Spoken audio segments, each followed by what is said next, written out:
Okay guys, I'm going to do my third little video about voices and harmonics and the science behind the whole thing and so on, and hope that you're finding them interesting. I found this one very interesting to do.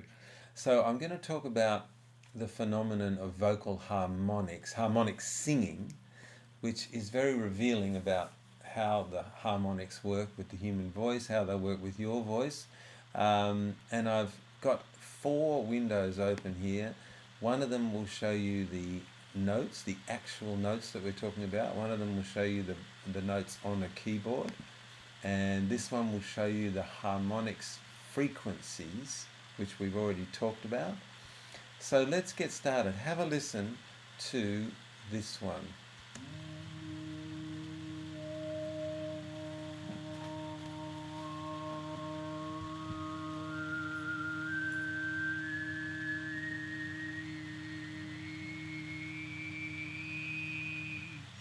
So that's someone singing harmonic singing, and as you can hear, what you're hearing is firstly the basic note that they're singing.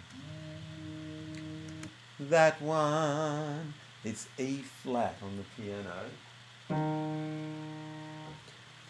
and then the singer is starting with that basic note, and then he's adding the harmonics. So let's have a look over here at this window here. Again, this shows us the harmonics. You can see these peaks here. So what we're listening to is, let's have a listen. There's the fundamental. Is the first harmonic. And that's the note that we're really hearing. That's the note that we perceive to be the note that's being sung. But once he's done with those two, if you look further up, he's literally selecting one after another. You'll see little peaks appear here, and these are the harmonics, the notes that he's selecting to feature. You start with the basic notes, and here they come.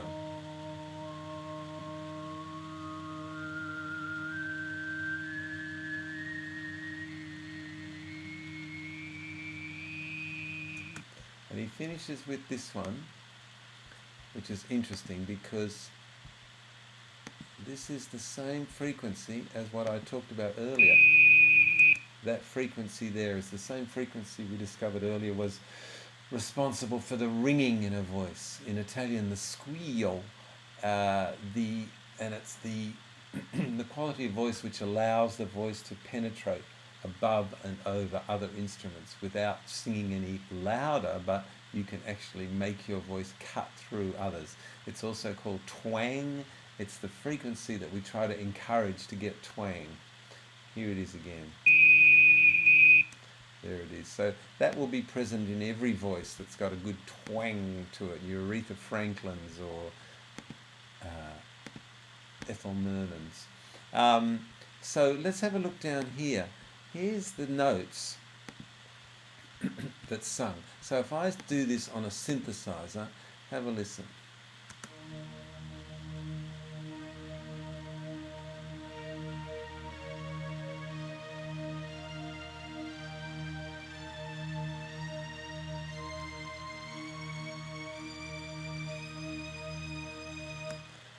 That's exactly what he's doing. I'll play them together just so you realise.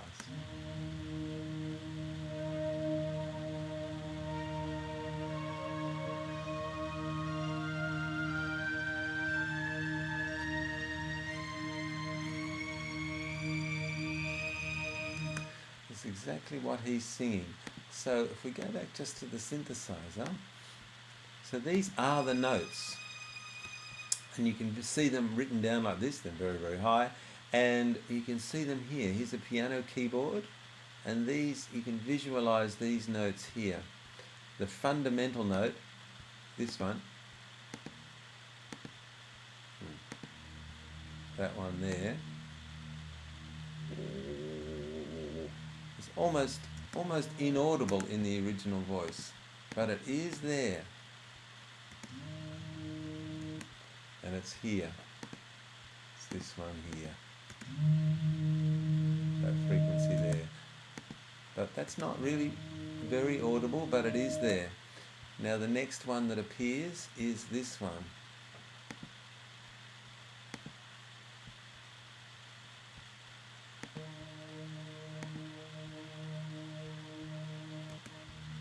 here it is here. I can show you on this one.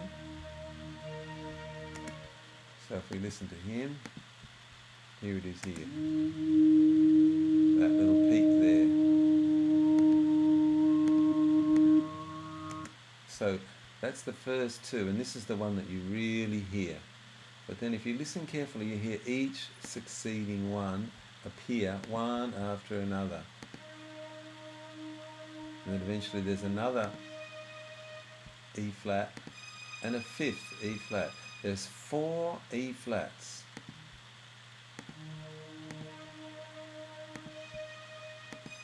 So it's not surprising that we hear the note E flat when we hear this. But in fact, all these other notes are present.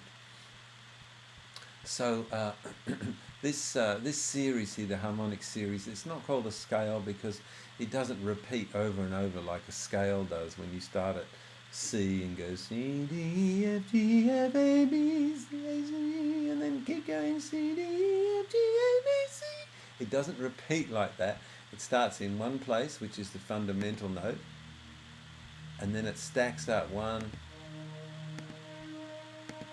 and they get closer and closer and closer and closer and closer together. Now you hear some sort of sci-fi music, Doctor Who kind of music that uses this scale, this not a scale, but uses the harmonic series because it really does sound very spooky, and you can keep a single note running underneath while running up and down this scale, and it all sounds good. So let's go back, let's just have a listen to Mr. Harmonic Singer, and then as he's doing it this time, let's look at the frequencies as they appear in this window one after another, and you'll see that they coincide with as we ascend this series of notes here, the harmonic series. So here we go. There it is.